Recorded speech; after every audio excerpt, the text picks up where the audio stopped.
Everyone's favourite supervillain meeting has happened at the moment. This is the World Economic Forum for 2024, going on at Davos at the moment. This is their itinerary of all the various panels about how they're going to talk about how they're going to control us all, which is good fun.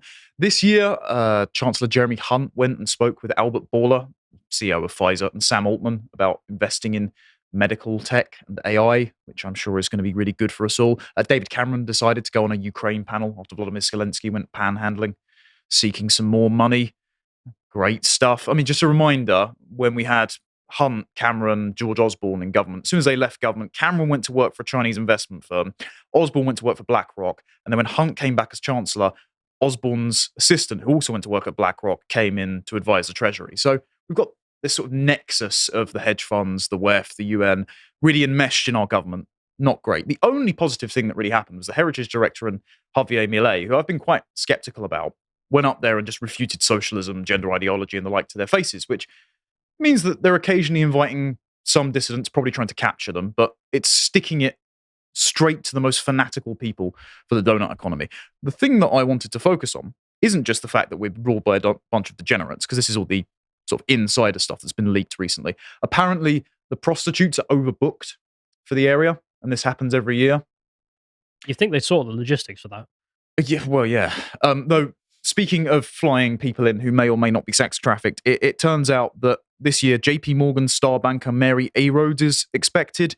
This was after she's already dealt with Jeffrey Epstein a bunch of times. So really moral and great people going to this thing, including Bill Gates as well. Just, I'm sure they're all on the up and up. Hi folks, sorry to interrupt, but Bo and I have just recorded an amazing episode of Epochs on the Magna Carta, in which we are talking about King John's life, why it became necessary for the Magna Carta to come into existence, and the difference in law between the East, the Mediterranean, and the Anglo-Saxons, and why the Magna Carta came out here and not somewhere else.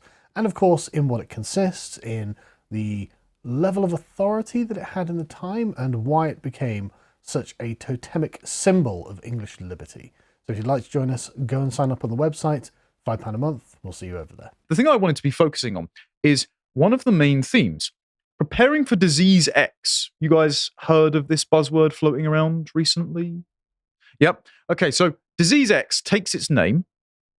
This panel was actually about disease X, had Dr. Tedros on it, head of the WHO. He'll be coming up later. And the chair of the board of AstraZeneca, so Michael Demore, I forget how to pronounce his name. But the name for disease X was taken from this book by Kate Kellard with a foreword by Tony Blair, because of course it was forwarded by Tony Blair. Tony Blair Institute obviously pushing for vaccine passports throughout all of lockdown, so this is just the excuse to do it again. Disease X, this is an article for it on the WEF's website ahead of the meeting from last year. The article takes extracts from their podcast called Radio Davos. Can't wait to listen. And it's for the author of the book, and her name is Kate Kellard, and she is formerly the global health correspondent at Reuters, who had the Pfizer head sitting on his board, of course, and now the chief scientific writer at the Coalition for Epidemic Preparedness Innovations. Now, the EPI worked with the WEF to finance both the AstraZeneca and Moderna injections. So they're basically the lobbying and marketing arm of Big Pharma, which we're all going to pay for the next jab, of course. So that's always fun. She suggests in her book and in this podcast the following. So she says, to facilitate the global coordination and scientific work required to prepare for a future pandemic, she highlighted the need for a global pandemic accord as envisioned by the WHO, so Dr. Tedros. What a treaty needs to do is set up a framework that allows us to be a couple of steps ahead. Kellen's book closes on a fictional scenario of disease X and how the outbreak is handled. Quote, some of the vaccine development projects go wrong. Conspiracy theory.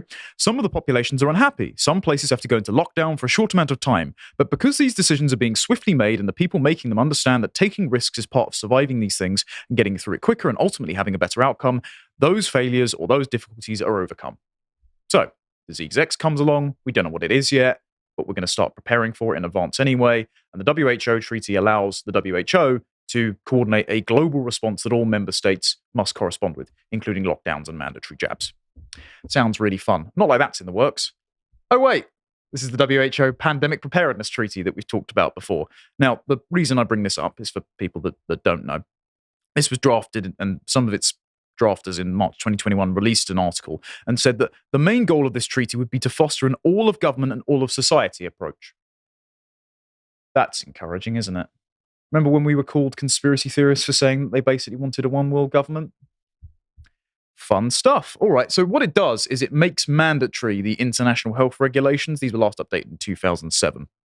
But this was, so on the 31st of May 2022, the delegates of the WHO adopted 5 new amendments to these health regulations. And the amendments come into force under international law within 24 months. So that means May 31st, 2024. So that's when this applies to the UK, the US, etc. And the UK has not opted out of these yet, despite the UK voting against Dr. Tedros to become head of the WHO because he's a Chinese puppet. So we voted into allowing ourselves being governed by Dr. Tedros, even though we said we didn't want to be governed by Dr. Tedros. Great, thanks, government. Under this, so they amend Article 1, so that means that the resolutions are no longer non-binding, they're binding. So if the government doesn't follow WHO mandates, they can be penalised by other member states, probably through fines or something. And this allows them to prescribe, I think it's under Article 18, the following. That the WHO can make you require medical examinations, proof of vaccination or other prophylaxis, require vaccination or other prophylaxis, so vaccine mandates, place suspect persons under public health observation, implement quarantine or other health measures for suspect persons, isolation and treatment for affected persons, tracing of contacts of suspect or affected persons, refuse entry of suspect and affected persons, and to affected areas, and implement exit screening and or restrictions on persons from affected areas. So travel lockdowns, vaccine passports, vaccine mandates, any kind of arbitrary restriction for any kind of health emergency they instantly want to say. And that's for the 196 member states. So I'm confused. What do you mean? Why do they need this? Because, like, when COVID happened, we all just did that anyway. Yeah, what do you mean need? That's what I'm getting at. They just want it. There's also just the aspect of, well, I'm not sure this even... How do I put this? You remember when COVID happened and basically every rule about the EU went out of the window? Like the free and open borders thing just ended immediately. Every single country just went into its own situation. Like, all of our governments would just do this anyway. Other than Sweden, of course, and certain US states. And that's it. Yeah, and they can't have that. And also, if the governments decide to change in the interim and loosen up restrictions, then it looks really bad for WHO for giving bad guidance. So if it gives all the guidance all at once, then you've got no option to do these experiments that make them look bad. There you go. So I raise this as well because this happened a little while ago. There was a parliamentary petition. These sort of things happen for people outside the UK, of where if the petition gets 100,000 signatures from members of the British public, the government have to debate it in a closed session of the Commons. Very few people turned up. But the petition reads, "We're concerned that Parliament hasn't discussed and won't have a say on the 307 proposed amendments to the IHR and the 5 articles of the IHR that were adopted by the WHO in May 2022. And within 18 months of their adoption, these come into force for the UK. So Parliament must be given the opportunity to vote on whether or not to reject the amendments that have already been adopted. The UK has not proposed any of the 307 amendments. So we're going to be under the jurisdiction of these without ever saying we actually wanted them." There is a full video version of this that you can watch in your own time, but I'm just going to read bits and pieces from the transcript because some of the interesting things that happened in here were worth covering. And occasionally, it's worth giving politicians a pat on the head when they do something nice, right before they're all about to be unseated, of course. So Philip Davies threw his lot in here. And he said he can't help but be concerned by the thought of removing the word non-binding in the IHR. There's much that would suspend fundamental human and bioethical rights, as we've already heard. And at the debate in April, he was told by the then minister that it's simply not the case that the instrument will undermine UK sovereignty and give the WHO powers over public health measures. But he's not clear how national and parliamentary sovereignty can be upheld if the proposals are agreed to. He drew attention to Article 13, which requires all member states to undertake and follow the WHO's recommendations and recognise the WHO not as an organisation under the control of countries, but as, quote, the coordinating authority of international public health response during public health emergencies of national concern. So the UK government has basically no say over when a health emergency is declared and what policies we're subjected to. And so in response to the pandemic, the UK government said that they are supporting the process of agreeing targeted amendments of the IHR as a means of strengthening preparedness for and response to future health emergencies, including through increasing compliance and implementation of the IHR, and that they support a new legally binding instrument. So the UK government have already said, well, it won't override parliamentary sovereignty, but we're also going to make ourselves legally binding to following whatever the WHO say. Now, I know you've said this plenty before, Bo, but I don't think it's overstating it to call this treacherous. To just sell us out to an international body that we didn't elect the head of, that buggered up the pandemic response last time and are basically promising to do the same thing again. But we also don't need them. It's like we have the ability to manage a healthcare policy in the UK. I mean, that's suspicious, but yeah, better than they can. But we are also funding the WHO even after they keep screwing it up. But at least if it was actually within your own borders, you can hold the people to account. So that's the whole purpose of democracy, right? Like, if they're going to lock us up, at least we can throw them out at the end of it. Whereas if we give the power to lock us up to random guy who runs World Health Organization, like, what am I meant to do? How do I rebel? Nothing. It seems like the Tories hate the idea of Westminster being completely sovereign. Seem to hate the idea or something. I don't know. Yeah. Well, that is certainly the vibe we've gotten from the Rwanda bill not adopting the amendments that allow them to jettison the ECHR, and also all the kerfuffle with Brexit, where they just didn't want to decouple from the EU, despite the British public voting 3 times to say, yeah, we want this to go through now. You know, don't take the piss. So Andrew Bridgen jumped in. He was the Reclaim MP, now independent, and he just cited Dr. Tedros. So it really put us at ease at how Dr. Tedros has our best interests at heart. Because Dr. Tedros says no country will cede any sovereignty to the WHO. And then he did say that obviously Dr. Tedros is, well, not elected by the British people, but also he has certain immunities. So the Director General, Tedros, he has the sole authority to decide where and when these measures are required, and the proposals are intended to be binding under international law. The intent of the text is a transfer of decision-making currently vested in nations and individuals to the WHO when its Director General decides that there is a threat of a significant disease outbreak or other health emergency likely to cross multiple borders. And the kind of health emergency you might declare, as seen in this World Economic Forum article, that changed its headline, by the way, that John pointed out to me. The headline was originally, How Health Policy is Responding to Women, Digitalization and Climate Change. So great, thanks. It's white noise. Yeah, exactly. Yeah, typical intersectional buzzwords. What am I reading? Dr. Tedros, the climate crisis is a health crisis. Right. So climate lockdowns, just imminent. That's a promise, isn't it? And that was at the first ever health day at COP28 in December. So you see the narratives harmonizing as the pretext to cede them ultimate power that you can never unseat them saying from. or the axiom become ungovernable. Yes. I'm just gonna refuse to go along with this sort of stuff. And if it means I end up in prison, you know, then that's what it's got to be. You know, sometimes people used to not be afraid of that as much as they are now. People seem to be, our generation seem to be fairly deracinated, to be terrified of the idea that you might actually have to go to court for standing up for what's right. Well, people used to do it all the time. People used to do it all the time. You go to protest something, and yeah, you get arrested. You end up in court. Okay, well, that's the price you've got to pay. I'm not going to wear a mask ever again. Yep. I'm not going to. If they want to jab me with something, they're going to have 2 or 3 blokes strap me to a gurney before that's happening. It's as simple as that. No, I'm not going to queue up to go in Tesco's 1 in, 1 out anymore. No. Do it for the climate. All right. I mean, it makes even less sense. I have to be under house arrest because of climate. No, I'm going to go where I want.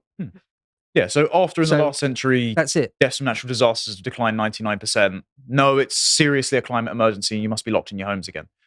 Just for clarification, lawyers out there, if you're watching, we're not advising anyone commit crimes, but I agree that all these laws are ridiculous. Just going to draw attention back to the parliamentary transcript for a minute, because this was a really interesting bit. So Danny Kruger, one of the new cons who voted against the Rwanda bill, should come on the show at some point, needs to be less tepid.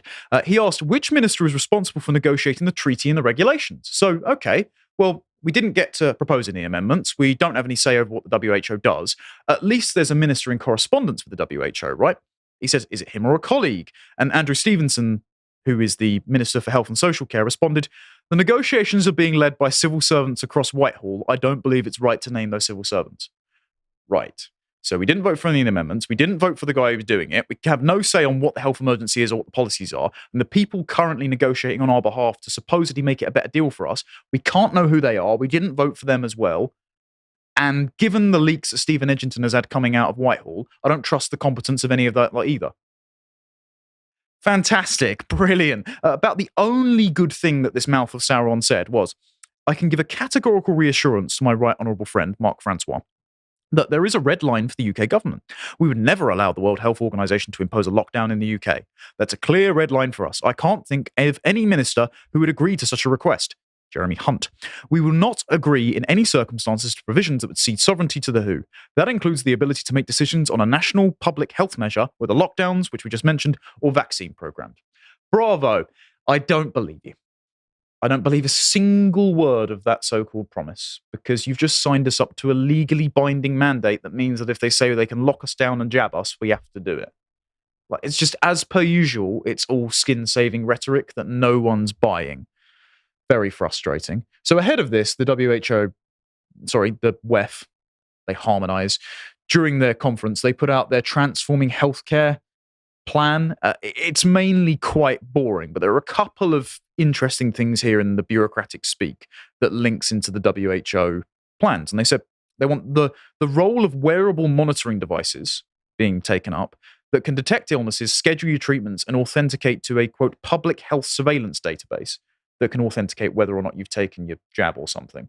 Like, do you remember last year when Albert Bourla was on one of those panels and he said, you're going to have some sort of consumable device that indicates to your physician whether or not you've taken the treatment. So you're going to be monitored even inside your own body. Great fun. And so they use a couple of case studies, and they use India's National Vaccine Passport Program and then something called K-Health, which is an American AI developed with Mayo Clinic with the Israeli healthcare services, who then coordinate with Pfizer to roll out the vaccine mandate. So this is all going to be constant monitoring, mandatory vaccines, mandatory lockdowns, rolled out under the guise of course, efficiency, inclusivity, and equity. Great fun. Now, back to Disease X. What's the UK's role in all of this?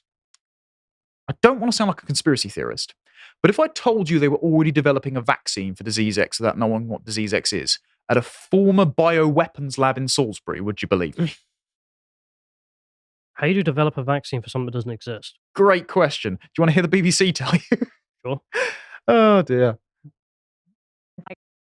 The British government has unveiled a new vaccine research facility where scientists are working to prevent future pandemics. It's located at Porton Down, a high-security research facility best known for its work on chemical warfare. Experts are preparing for what is known as Disease X, or the next pandemic virus. Our health correspondent Dominic Hughes was given rare access to the facility. The delicate task of protecting the nation's health. This is one of the laboratories at Porton Down where scientists are analysing current threats, new variants of COVID, for example, and trying to identify new ones. Inside these purpose-built labs, more than 200 scientists working for the UK Health Security Agency are helping to develop and test vaccines against a range of diseases. It's vital work to keep us all safe. We've got, in many respects, the toughest job in the world, which is to protect health against infectious diseases and environmental hazards. And it is tough because we know that the risks of new and emerging infections, including those of pandemic potential, is increasing. For decades, scientists at Porton Down have been involved in medical research, as well as the work on chemical and biological warfare, for which the Medical centre is research, perhaps yeah. better known. During the pandemic, laboratories like this one played an absolutely vital role in assessing how effective the vaccines were in combating the coronavirus. Oh, That great work then. Continues today.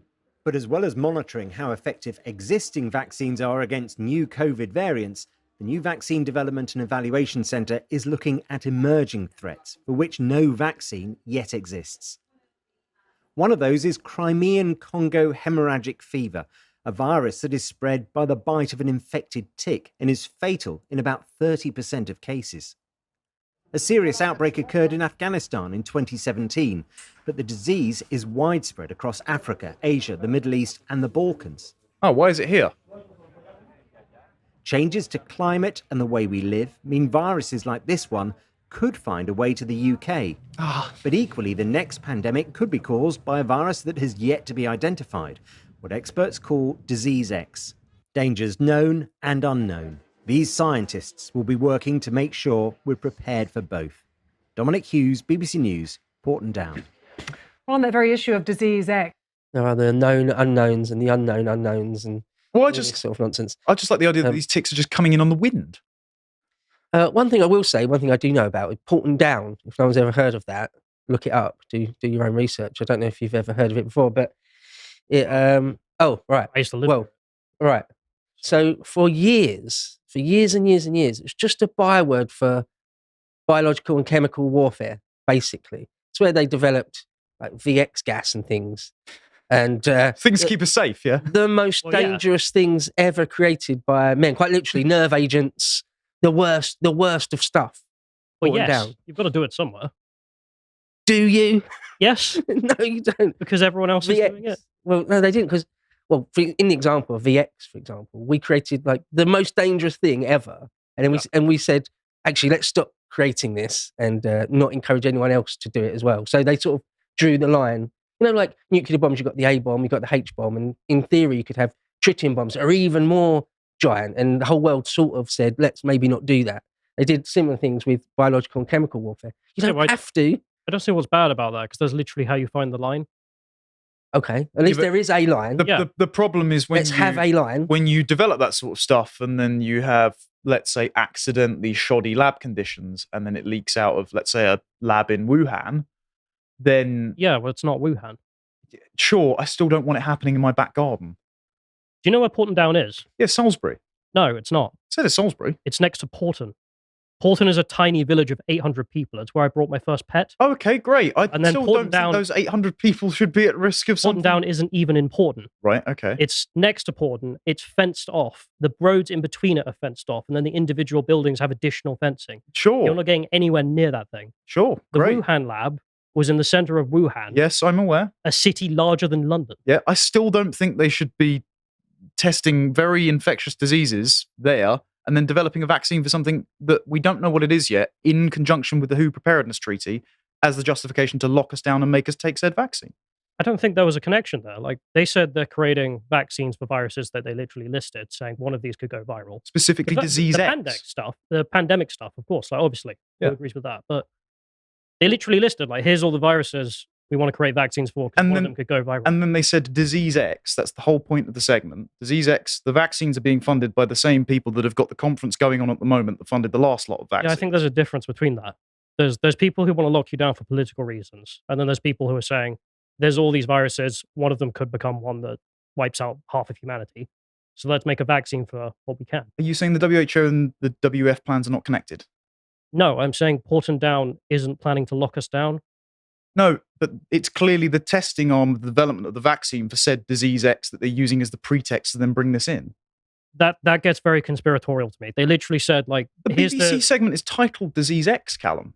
Yeah, but the segment played, here's Yes. this, for example, this tick creates Yes. this virus. Yes. This is one of many viruses that could go viral. So Yes. that's why we in Porton Down are working to try and make vaccines for this. And then they also said, we're making vaccines for diseases that haven't even emerged yet.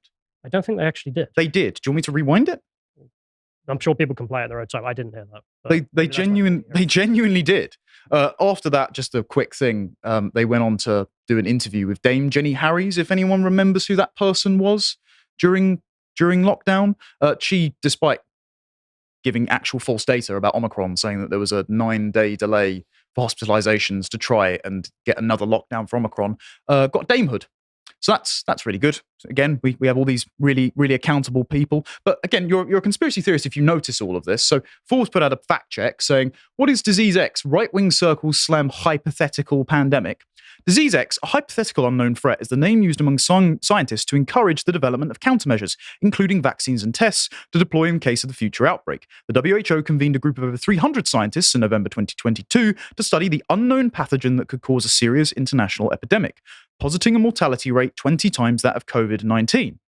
So, again, we're saying you're developing a vaccine in advance of something that you don't know what it is, in conjunction with a pandemic treaty that mandates said vaccine, and you got the name from a book of the person that helped fund the last vaccine, and Tony Blair, who's not very trustworthy, but you're right-wing conspiracy theorists for noticing that.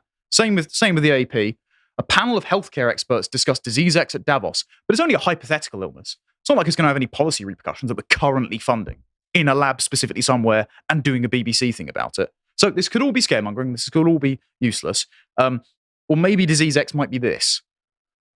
The Chinese scientists are at it again, and they've developed a brand new strain of COVID-type respiratory disease that they found in believe it was pangolins originally. They put it in humanized mice near Beijing, and it's got 100% lethality rate. I mean, that's what I'm getting at. Like, don't trust the Chinese with this stuff. Yeah. I mean, like, who puts a viral lab in the middle of Wuhan? Like, what's wrong with you? Sure, but Sincerely, this is actually stupid. Sure, but when the WHO are coordinating with the Chinese and the exact lab that's building the vaccine for the disease that they're all hypothesizing about is in England, not a fan of that happening here either. There's clearly a coordinated effort going on here. So look forward to the pandemic lockdown treaty, I suppose, and Disease X. If you appreciated that episode from the podcast of the Lotus Eaters, you can go to lotuseaters.com to get access to all the premium content that's on the site, such as the Brokenomics series, this episode on the sovereign individual. If you'd like to find out what else is being put out, you can follow on Twitter at lotuseaters_com on Twitter. Thank you and goodbye.